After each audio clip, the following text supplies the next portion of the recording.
And just to get back to John and Hallie's question about the president's comments about Democrats and Jewish people, isn't that kind of rhetoric just sort of beneath everybody? And do you think that the president has thought at all going into this 2020 campaign that the rhetoric just needs to be lowered, whether it's talking about Democrats, the media, immigrants?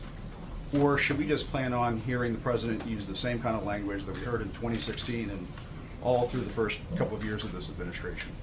Look, I think that the real shame in all of this is that Democrats are perfectly capable of coming together and agreeing on the fact that they're comfortable ripping babies straight from a mother's womb or killing a baby after birth, but they have a hard time condemning the type of comments from Congresswoman Omar. I think that is a great shame. The president has been clear on what his position is, certainly what his support is for the people and the community of Israel. And beyond that, I don't have anything further for you, Jim. I think that just sort of drags down the rhetoric and the debate when you're saying something that's just patently untrue. I mean, obviously, stating their policy positions but is not Democrats don't. untrue. But Democrats don't hate Jewish people. It's just silly. It's not true. I think they should call out their members by name, and we've made that clear. I don't have anything further. April, President, you know, sorry, Jim. His rhetoric after Charlottesville, saying that there are very fine people on both sides in Charlottesville, essentially suggesting that there are very fine people in the Nazis. That's not at all what the president was stating. Not at any point. The president has been incredibly clear and consistently and repeatedly condemned hatred, bigotry, racism in all of its forms, whether it's in America or anywhere else, and to say otherwise is simply untrue. April. To make sure that the Chinese follow through with whatever commitments that they make. Blake. Sarah, picking up on that, does the president have any plans to speak with President Xi over the phone? I'm not aware of any scheduled calls, but if we have any, we'll certainly keep you posted. Is that the most likely step here, that they speak on the phone beforehand, or is it possible that these two still meet at the end of the month or the beginning? We're going to keep everything on the table. Again, negotiations are ongoing. The president's team, as well as the Chinese delegation, continue conversations. And when they feel like it's time for the two leaders to sit down, we'll make that happen. Francesca. Thanks, Sarah. I have a news of the day question, but I didn't get asked my budget question before, so can I try You missed a big moment. I the did. guy with all the maybe I'll still details. have it. All right, so in the budget, the way that I see it, and there's a lot of pages to go through, it keeps referring to Western Hemisphere with regards to foreign aid spending, but nothing specifically about Central America. The president has said that he wants to cut money to Central America. In fact, he could cut it all. Is that in the budget? I don't have any specific update on that front. I don't think there's a different policy. Right, on the news today, the big vote's coming up this week in the Senate on the resolution with regards to the national emergency. What is the president doing to stop a rebellion among Republican senators? We know that a rising number, has been reported as many as 10 or 15 could vote against that. What's the president doing about that? He's doing his job. He's doing what Congress should be doing. He took an oath of office, and he has a constitutional duty to protect the people of this country. We have a humanitarian and national security crisis at our border, and the president's doing his job in addressing it. He gave Congress a number of opportunities to actually address it, and they failed to do so. So the president is taking his constitutional authority that Congress granted him. Let's not forget, the only reason he has the authority to call a national emergency is because Congress gave him the right to do so. They failed to do their job. The president's fulfilling his duty, and he's going to make sure he does what is necessary to protect the people of this country, secure our borders.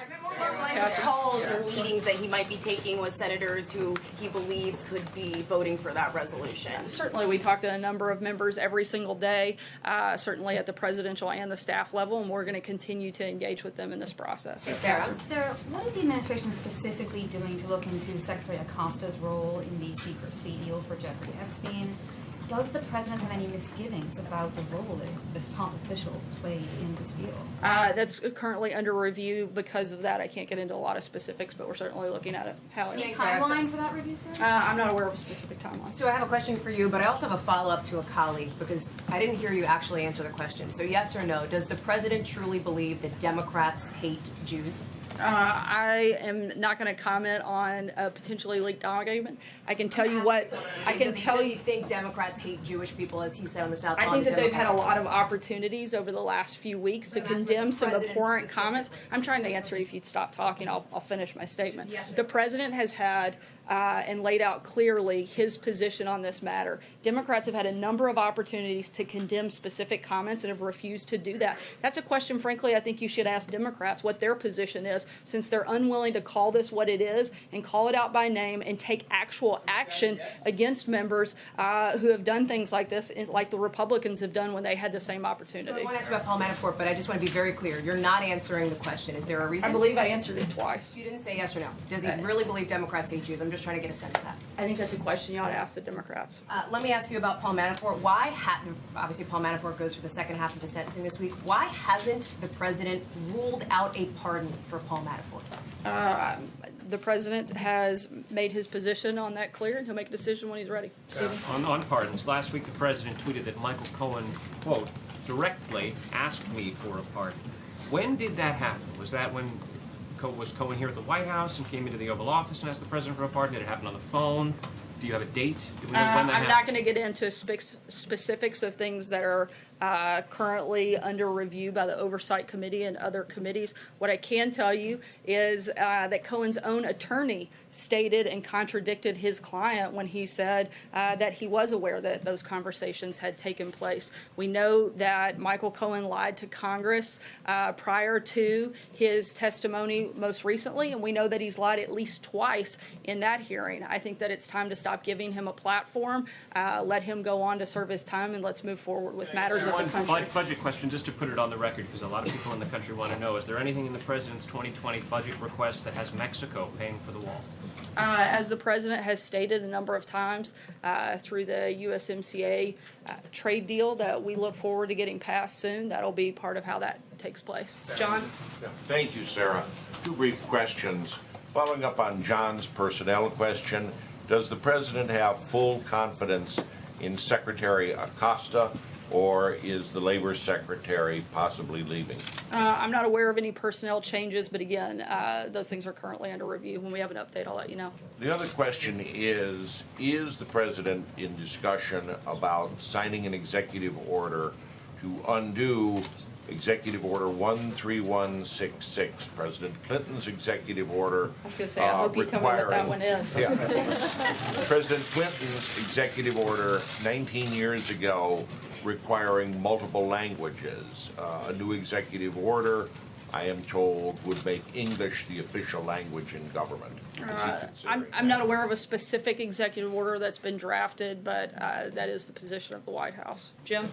Yes, did the president ask Gary Cohn to intervene or block AT&T's merger with Time Warner? I'm not aware of any conversations around that matter. And just to get back to John and Hallie's question about the president's comments about Democrats and Jewish people, isn't that kind of rhetoric just sort of beneath everybody? And do you think that the president has thought at all going into this 2020 campaign that the rhetoric just needs to be lowered, whether it's talking about Democrats, the media, immigrants, or should we just plan on hearing the president use the same kind of language that we heard in 2016 and all through the first couple of years of this administration? Look, I think that the real shame in all of this is that Democrats are perfectly capable of coming together and agreeing on the fact that they're comfortable ripping babies straight from a mother's womb or killing a baby after birth, but they have a hard time condemning the type of comments from Congresswoman Omar. I think that is a great shame. The president has been clear on what his position is, certainly what his support is for the people and the community of Israel. And beyond that, I don't have anything further for you, I think Jim. that just sort of drags down the rhetoric in the debate when you're saying something that's just patently untrue. I mean, obviously Stating their policy positions is but not Democrats patently don't. But untrue. Democrats don't hate Jewish people. It's just silly. It's not true. I think they So- should call out their members by name, and we've made that clear. I don't have anything further for you. April? President, you know, Sorry, Jim. his April rhetoric Logan. after Charlottesville saying that there are very fine people on both sides in Charlottesville, essentially suggesting that there are very fine people in the Nazis. That's not at all what the president was stating. Not at any point. The president has been incredibly clear and consistently and repeatedly condemned hatred, bigotry, racism in all of its forms, whether it's in America or anywhere else. And to say otherwise is simply untrue. April. That's kind of along what I was asking, two questions, but that's kind of along what I was asking. Since the president did say that in Charlottesville, some very fine people on both sides, has he, in your opinion, or has he, for us, because I don't remember it, condemned the neo-Nazis in Charlottesville for their actions against the Jewish Americans there? The president has condemned neo-Nazis and called them by name, which is what we are asking Democrats to do when they see this same type of hatred. Deborah. Also, can we expect sorry, to I'm have, making you, Deborah, go ahead. Can we expect to have briefings more often now, since there have been a little bit of changing atmosphere here? I haven't noticed a change in the atmosphere. I know that the president's the most accessible president in modern history. I know that he takes questions from you guys nearly every single day, and on days he doesn't, sometimes I do it from here. We answer hundreds of questions from reporters all over the world every day. We're going to continue to do that. Sometimes we'll do it from this room. Sometimes we'll do it in other venues and other platforms.